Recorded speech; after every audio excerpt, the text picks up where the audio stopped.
So, today we're going to be looking at the effects of the Great Depression. Last week we really focused on what caused the Great Depression. Again, when we're looking at what signals the Great Depression, it's the stock market crash. So, on October 29th of 1929, also known as Black Tuesday, the stock market officially crashes, signaling that the Great Depression is happening in the 1930s. But even though the Great Depression gets signaled by the stock market crash is not what causes the Great Depression. It's the banks. The banks had loaned out money to people who couldn't pay them back. So when the stock market crashes, it shakes up the confidence people have in the economy. They freak out. They run to the banks to get their money. And spoiler alert, the banks don't have it. And so the banks end up closing. After that, businesses can't get money from the banks. Businesses have to cut costs. The first thing that they always do is they cut labor. Now people don't have jobs. And all of a sudden, they're not able to support themselves with basic needs, such as food on the table, shelter over their head, so on and so forth. Hopefully by now, all of you guys would have watched Cinderella Man, and I'm going to be using that movie quite a bit as it does a really great job of showing the effects of the Great Depression and just how the everyday American really suffered throughout the 1930s. So some of the conditions that existed during the Great Depression was millions, of course, lost their job and ended up becoming homeless. We definitely see this with James Braddock throughout Cinderella Man. He ends up losing his boxing license because, frankly, he just wasn't able to fight anymore. But oftentimes, he would head down to the docks to look for work.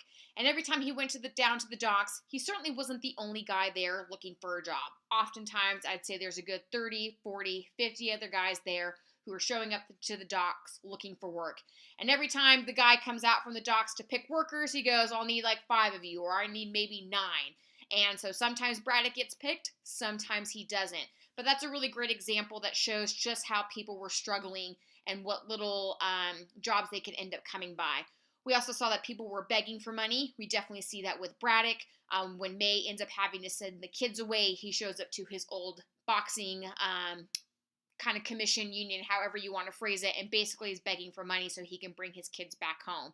Because again, he's not really able to get work because he doesn't get picked by the docks all the time. But this was something that millions of Americans struggled with.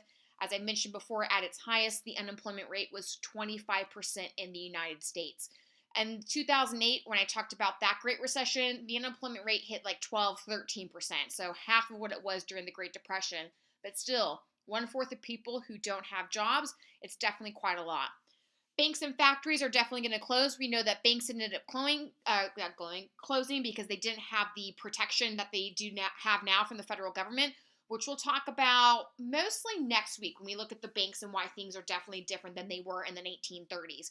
But banks ended up closing because, again, they didn't have money. And if they don't have money, they can't exactly operate. They can't give out loans to people. They can't secure what money it is that you want to deposit in the bank. And so as a result, they ended up closing. Factories, we know, close as well. Again, if businesses have to cut costs, they're going to cut employees. And then if that doesn't do the trick, then eventually businesses just close altogether. We're definitely seeing that right now, especially with COVID-19. You're seeing lots of small businesses that are starting to close. I'd say one in your community that comes to mind is Tulips, Trophies, and Treasures. They're going to end up closing because the pandemic has really wreaked havoc on their business. And that was really happening throughout the Great Depression as well. Suicide rates are also going to increase when things get tough for people. A lot of them will kind of end up committing suicide. That definitely happens during the Great Depression. If any of you have seen the movie Titanic, if you kind of remember at the end, Rose keeps talking about her ex-fiance, how, that was the last time she saw him, and she had heard that he basically offed himself after the crash. The crash that she's referring to was the stock market crash. He had lost all his money and ended up committing suicide. Of course, we know that unemployment is obviously going to be a huge issue, especially during the Great Depression. As I mentioned, 25% of people were unemployed. Discrimination and prejudice made it a lot worse. So oftentimes people, women wouldn't necessarily get jobs.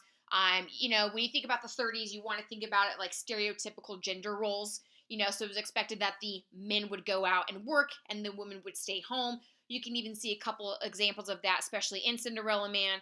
James Braddock is expected to go out and work. Although May works, she does what we might call more stereotypical women's work, where she might be, doing some extra sewing to try and take in some money, but she's still expected to stay home and take care of the kids, whereas Braddock is expected to go out and get a job. So if May had showed up at the docks trying to get work, it wasn't going to happen, right? Like she wasn't exactly somebody who was going to be able to work on the docks. Even if she was strong enough to do it, the chances of her getting picked were pretty much slim to none. Especially throughout the Great Depression, if you were white, things were even a little bit easier. Somebody who was white, it might be more likely to get selected for a job than somebody who was maybe Black, Hispanic, or Asian. But discrimination definitely and unfortunately still existed. Many people were obviously evicted from their homes. Evicted means to basically be kicked out because you can no longer afford payments. We definitely see that to the Braddock family. At the beginning of the movie, they have this big, beautiful home. And then after the Great Depression basically starts, they're living in this tiny little apartment. Although they never get officially evicted from their apartment, they do have the gas that ends up getting shut off because they can't afford to pay the bill.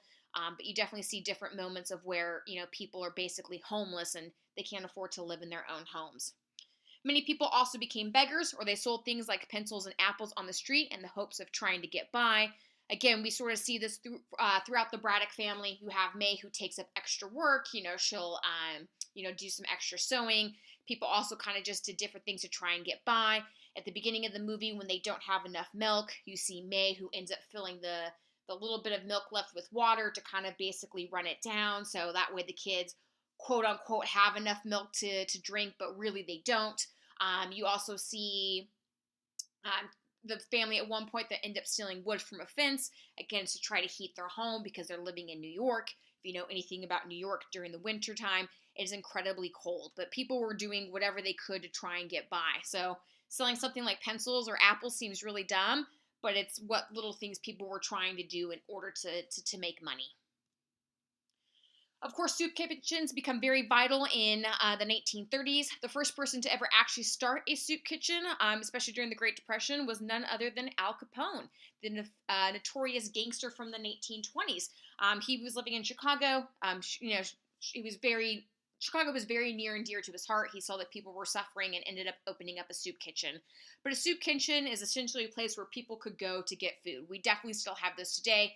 I would say, especially during the holidays, times like now, Thanksgiving, Christmas coming up, people are more likely to donate food, donate hams, donate turkeys, so that way people are able to have food at the holidays. And soup kitchens are something that just exists all the way around.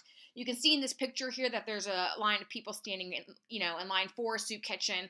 We know that the Braddock family definitely used the soup kitchen throughout. When Braddock gets his fight with Corn Griffin, Joe Gould hears his stomach growling and is like, "What was that?" He goes, "They ran out of soup on the line today."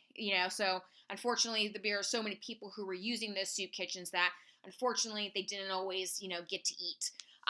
We see examples again throughout the movie of people struggling, especially with food. You have little Rosie at the beginning. She's only able to eat like one piece of bologna, and her dad tells her that story of how he was at the Ritz and he ate this big old thick steak, and he's like, "Oh, I'm full. Like, here, have my food." You also see their son Jay steal salami from the market, and the reason that he stole it was because his family really couldn't eat, and he was hoping by stealing the salami that he would be able to kind of help provide for his family. People definitely slept in cardboard boxes and slept on the streets. We see a little bit of that throughout the film, whether it's May and her family walking or even Braddock himself. And of course, people starved to death, and there was an increase in disease when you're not eating, when you're not washing yourself, when you're not brushing your teeth, and all those things. You definitely open yourself up to diseases. And especially if you can't even keep warm, obviously people are more likely to get sick. That's one of the reasons May sent her kids away in the first place, was she didn't want her kids to basically die. She could see, especially, I think, Jay, the older one, who was wheezing and wasn't feeling well and was thinking, "Oh my God, if we don't do something, like, the kids are going to suffer." And so as a result, she ends up sending him away to her sister's house. But homelessness obviously becomes a very big issue. And these homes that people ended up making were called Hoovervilles. So they were homes that were created by poor and homeless during the Depression. They were called Hoovervilles because they were named after the president, President Hoover. And so you could probably pick up a Hooverville wasn't exactly a great place to live. We see a little bit of the Hoovervilles in the film Cinderella Man, especially when Braddock has to go find his friend Mike. He goes down to the Hooverville. You could tell it's very dark, lots of crime, lots of people living there. It's definitely jam-packed. So the Hooverville was definitely, it was a big middle finger to the president of, this is your fault. You caused this Great Depression. We're unemployed. We can't eat. We can't take care of ourselves. This is your fault. We are homeless because of you. and people definitely weren't happy about that. Even with Mike and Braddock, they're having that conversation, and Mike talks about the fact that he really can't trust the government, and that the government wasn't going to give him his house back. Again, you can really sort of see that a lot of people were having distrust in the government, whether it was Hoover or even FDR, who was going to be elected shortly, well, not shortly after, but in 1932, when it was very clear that really Hoover wasn't going to win. Of course, people also had Hoover blankets, and these were newspapers that were used to try to keep people warm. But again, if you know anything about New York or even the East Coast, winters get very cold, and something like a newspaper was not going to keep you warm. And of course, we talk about the average Americans, but the average Americans, weren't the only ones who were suffering. World War I veterans were also suffering as well. In 1917, the United States entered World War I. The Zimmerman telegram, as well as the bombing of Lusitania, were definitely the two big reasons as to why the U.S. entered the war. We had only been in there for about a year and a half when eventually World War I is over and the U.S. comes out the victors. However, there were lots of World War I veterans who, in 1918, were basically promised bonuses in 1945. A bonus is when you get extra money for work. So I have a bunch of friends that work for Albertsons. Many of them are getting an extra $300 check for the holidays because the grocery business during this pandemic has been doing extremely well. They're taking on, the risk of working with the general public, especially with the spread of COVID. And so as a thank you, the company was like, hey, we're going to go ahead and give you some extra money. That is what's called a bonus. Well, these World War I veterans had been promised a bonus to be paid out in 1945. Here's the issue. We know that the Great Depression is happening. Unemployment is at 25%. It's not just the average American that's, having a hard time, feeding themselves and taking care of one another, the veterans as well. And if you know anything about veterans, oftentimes they're kind of disproportionate, especially in homeless communities, because a lot of them come back with PTSD and don't necessarily always get the help that they need. And so they were like, listen, we need that money now. We know that you promised us the money in 1945, but listen, it's now 1932. We are suffering. We can't take care of our families. We can't take care of ourselves, and we need that money now. President Hoover, he's going to refuse to meet with these veterans, and he ordered their gathering to be put down forcibly. And it became a very famous quote of, we were heroes in 1917, but we're bums now. I think veterans, unfortunately, never really get what should be given to them in this country. They're not necessarily always taken care of. We oftentimes take care of our military personnel while they're in the military, but we don't necessarily take care of them once they leave. And unfortunately, veterans are at a disproportionate risk to suffer either from mental illness or to become homeless. So what exactly did Hoover do to stop the Depression? Again, he was elected in 1928. At that time, the economy was going well. Everything was going great. Things looked absolutely wonderful and beautiful. But by the time 1932 rolls around, things are not good. So this was sort of Hoover's thought. He believed that relief would be handled by charities and private organizations, not the government. And this is very much, I would say, a conservative philosophy. This idea that if people are going through hard times, it shouldn't be the government's job to step in. It should be the jobs of churches and other charity organizations and things like that. If you think about it, when we need to donate clothes, or you need to get rid of clothes, you don't donate them to the government. You might donate them to a local church. You might donate them to your school, who might be collecting clothes for some type of drive, or you donate them to Goodwill, their Salvation Army, a type of organization like that. And that's very much a conservative philosophy, that it shouldn't be the government's job to just bail out people all the time. And for the most part, he's right. Recessions are natural. They do happen. And the example that I've given before, and I'll kind of give it here, is if I'm here living in Southern California and I have an umbrella business, and right now it's December 7th and it hasn't really rained at all. And let's just say it doesn't rain much between now and February. I'm probably not going to sell a lot of umbrellas. So I'm going to be in a recession. But if next year, all of a sudden from December to February, it rains every single day, my umbrella business is going to be booming. And so I would be out of a recession. Recessions happen. They're natural. The problem that we have with the Great Depression is that a 25% unemployment rate, it was massive. And there kind of became a point where it was very clear the government's going to have to step in and do something. Because once you have the stock market crashing, and the second that you have the banks that completely falter, it very much became clear that if the government doesn't do something to provide confidence in the economy for the people, the United States, unfortunately, is not going to recover. In 1931, I can't pronounce this word right, moratorium on payments of allied debts. This just means a suspension on the payments of allied debts. If you remember, in World War I, the U.S. was letting people borrow money and then pay them back. In 1931, there's going to be a suspension on those payments. The reason being was that the United States wasn't the only country going through a Great Depression. The rest of Europe and pretty much the rest of the world was experiencing the Great Depression during the 1920s. And so many of them couldn't afford to pay the United States back. So by 1931, we go ahead and suspend those payments. In 1932, you have the Reconstruction Finance Corporation. It provided federal loans to railroads, financial institutions, banks, as well as insurance companies. You can kind of compare it to like the PPP. I'm sure if you've been paying attention to the news, you've definitely heard that with COVID-19. These were loans that were giving out to smaller businesses. Some of them weren't small businesses. Some of them were bigger businesses to help them keep people on the payroll to get by. That's essentially what the Reconstruction Finance Corporation was, and it was the first federal institution to intervene directly into the economy during peacetime, aka not during wartime. It wouldn't be uncommon for the government to intervene in the economy during World War I, the Spanish-American War, even the Civil War, but to intervene during a time of peacetime where there's no war happening, the Great Depression was really the first time that the government did that. They've done it, of course, again since then. We saw it in 2008 with the Great Recession. We also saw it this year with the stimulus payments that got paid out to Americans in April. And then in 1932, the Revenue Act was passed. This was a tax increase of 33% to help balance out the budget. Something you got to keep in mind about the debt. The way that the government collects money is by taxes. If you cut taxes and don't cut spending, this is a problem. The government decided, hey, we need to collect money to help pay for things, so we're going to raise taxes. But the problem is that people don't have jobs, and they can't exactly afford to be paying the government more money because they don't have any themselves.